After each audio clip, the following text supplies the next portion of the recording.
This video will teach you how to play Happy Birthday on the piano. We'll start with the basic melody, how to play the melody in the right hand. Then we'll learn how to add some left hand notes for the bass notes. And then we'll add chords, and then we'll add some accompaniment patterns. It's a very in-depth video, so if you're a beginner, you'll be able to get the basics down, but if you're a more intermediate or advanced player, the information towards the middle and the end of the video will help you take the next steps on playing Happy Birthday. Let's take a look at an example of what you'll be able to do after you put all the pieces in the video together.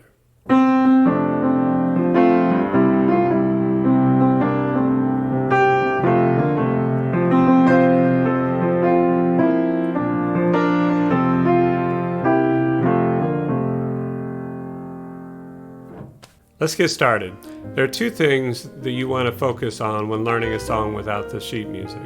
First of all, what the melody notes are, and second of all, what the time signature is. If you can do those two things, a lot of other things will open up for you so you can make the song sound more and more impressive. So let's talk about how to find the key of the song and what the notes will be for the song, and then we'll go from there. So let's take a look at the melody. Let's say we're going to start here. So just because we start on this note, that doesn't mean that that note is the home key. A lot of times you know the home key by the end of the song. So if we fast forward,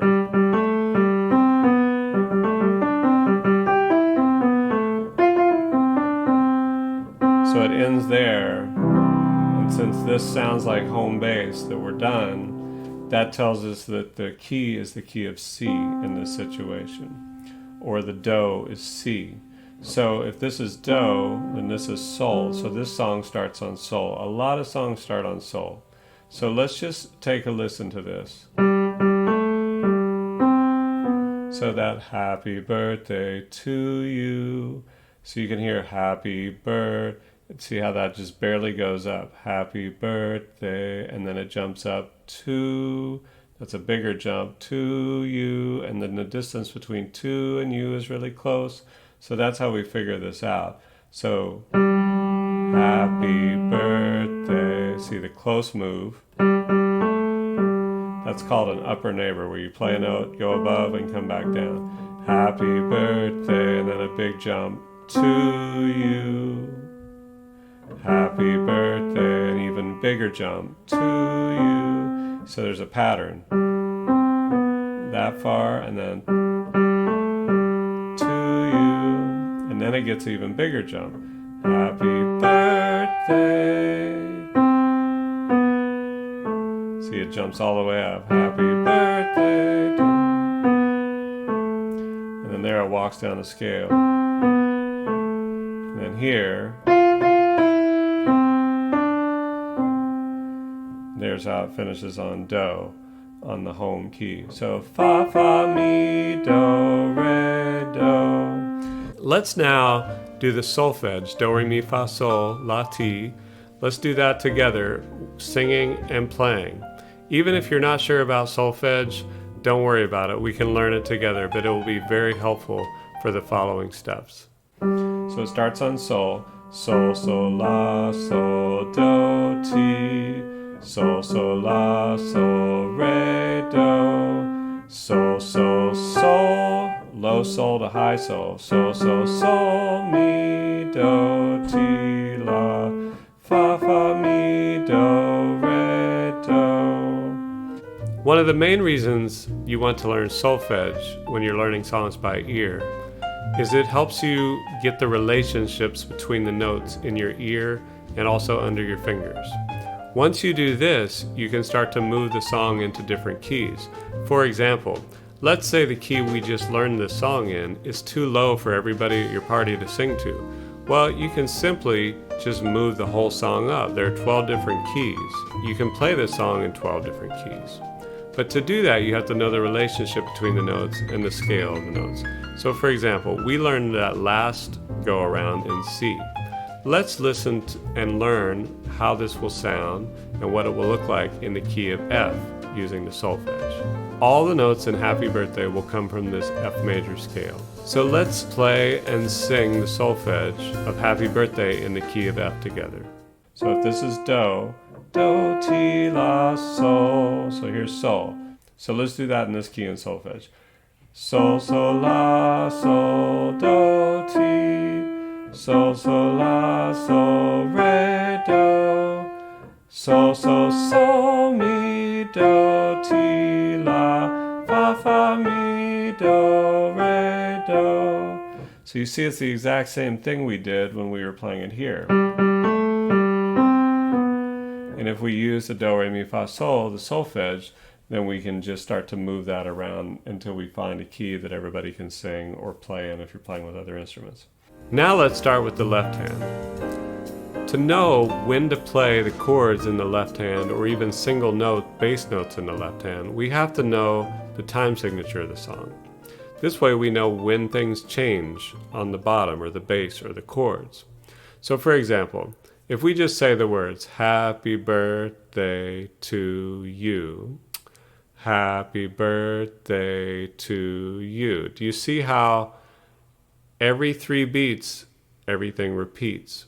So the melody is happy birthday to you, happy birthday. So it starts actually on the last beat. So you can see happy birthday to you, and then the last beat, happy birthday.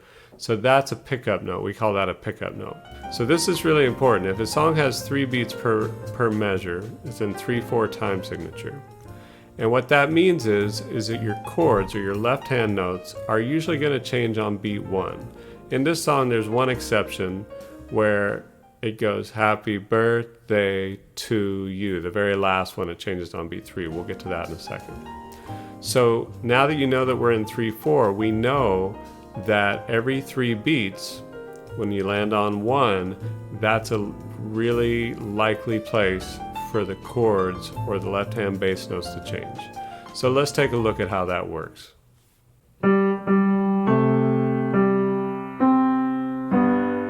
See, I changed chords. 3, 1, 2, 3, 1, 2, 3, 1, 2, 3, 1, 2, 3, 1, 2, 3, 1, 2, 3, 1, 2, 3, 1. And that little thing at the end, 3, 1. That's a common trick at the end, and that'll be the only time where you don't play on the strong beat, usually in a simple song like this. Okay, so let's talk about these notes, so this way you can start to fill out the song with your left hand a little bit.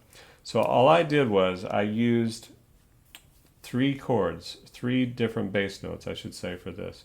I used do for the 1 chord. We call that the 1 chord. This is the first note of the scale. So 1, then the 4 or fa, and then sol, the 5 chord.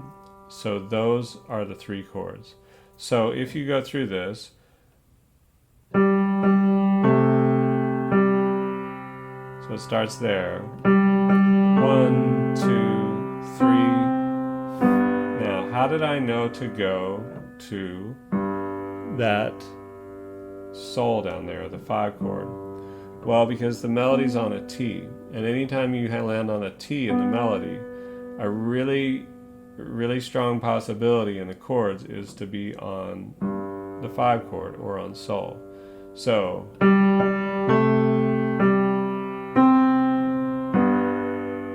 okay, see how that works?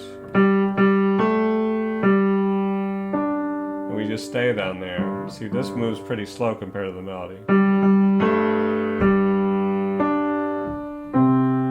There we come together, the melody goes to do and the bass note goes to do. That's the 1 chord. And then we go, we just stay there because these 3 notes, those 3 notes make up the 1 chord. If you played them all together, they make up the 1 chord. So that would make sense that we would just stay on the 1. This one's a little tricky. See, now when it gets to la, we're going to be on fa in the left hand, so that's the 4 chord. So this is a little tricky because here that first note's going to clash, and then it resolves. Then you keep going. Anytime you have a mi in the melody, it's usually going to be the 1 chord. And then here, when you land on re in the melody, it's going to be sol down here, or the 5 chord. And then you mi back at the 1 chord. So,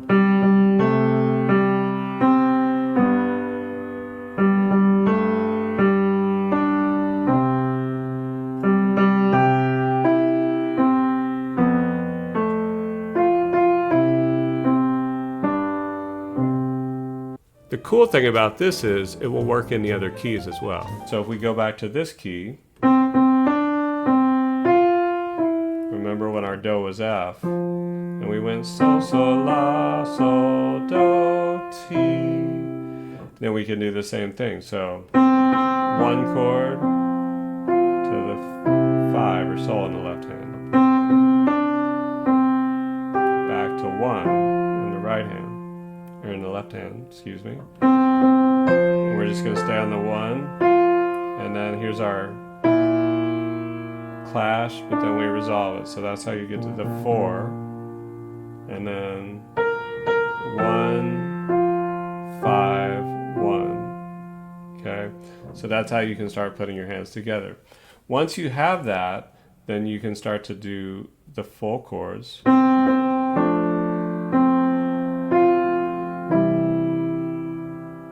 So see, now you just stack every other note from the chords that we did. So here's the 4, and those are the only 3 chords that you need for this song. So it'll sound like this.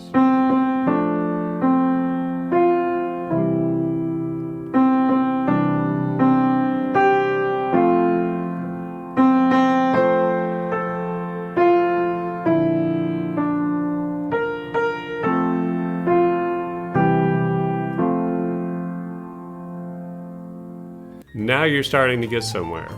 Let's take it one step further and make the left hand chords a little bit more musical. Usually you saw how my left hand was jumping around from here to here to here. So what you would normally do is, if you're here for the 1 chord and you want to play the 5 chord, for example, you actually would just flip these notes around so that you wouldn't have to move so far, because that gets tricky when you're moving that far. So what you do, this is your 1, this is your 5.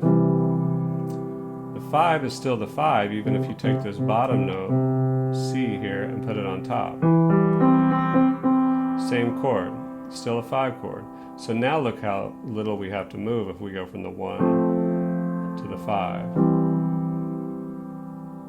And back to the 1. If we want to do the 4, the 4 was up here. So we can just take this high note that's pretty high and just put it down an octave down here. And that gives us the closest version of the 4 chord, or the chord that starts on Fa. So now we have the 1, and we have the 5, we have the 1 and the 4. We barely have to move. So that gives us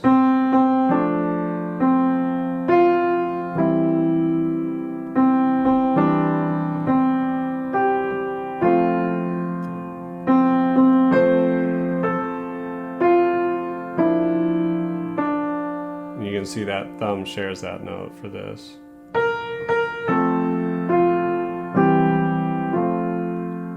Alright, so now you start to see how you can really fill that out. Okay, so now once you have that, we'll just give you one little bonus tip here, or a couple bonus tips that you can work on. So you can break that up. Since there's 3 counts in every measure, you could do something like this.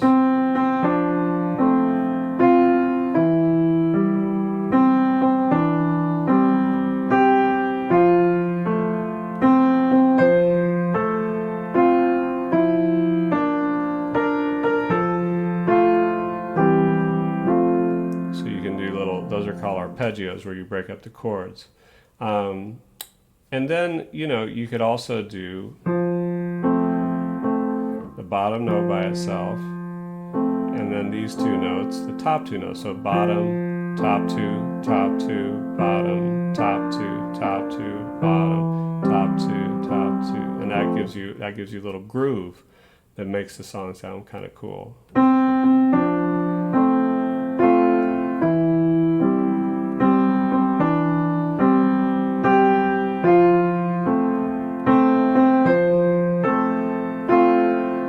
And then here.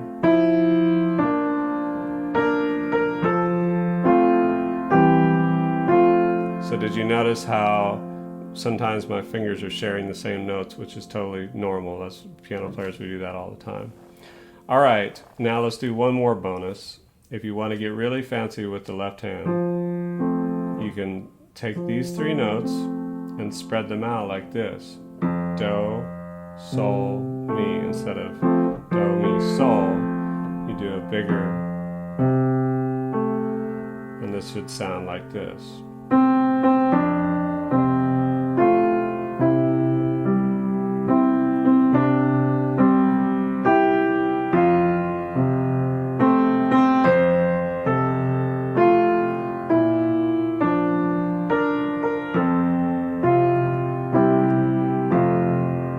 So even if you can't reach that, you can go like that really fast. So like,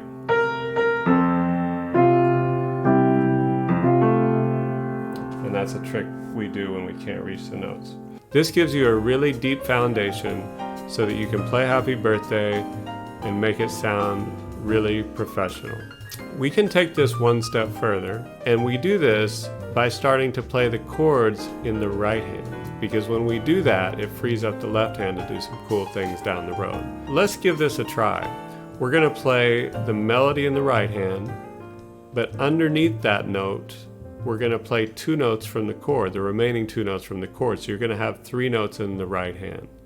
It's going to feel a little weird at first, but trust me, if you kind of hang with this, you're going to be able to make this sound like a full-blown piano piece. Let's give it a try.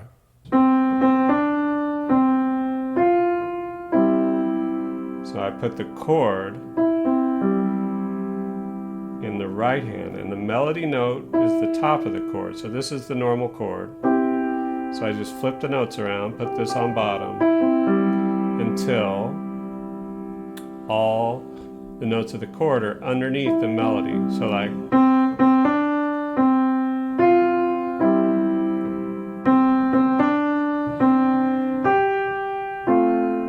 see, all the notes are underneath the melody. And that's a really cool one.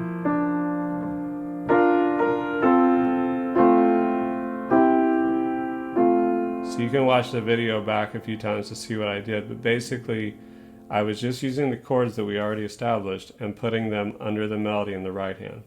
So you may want to say, well, why would you do that? Well, that gives you a lot of freedom in the left hand.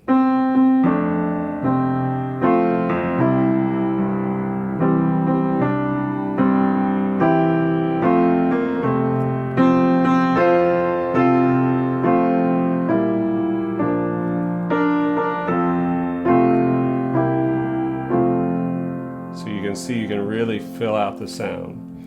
Okay, that gives you a really comprehensive set of tools you can use to play Happy Birthday, whether you're a beginner, intermediate, or advanced player. If you like this video and want to learn more about playing piano or music or other instruments, please like and subscribe so we can keep working together. Thanks for watching, and we'll see you in a future video.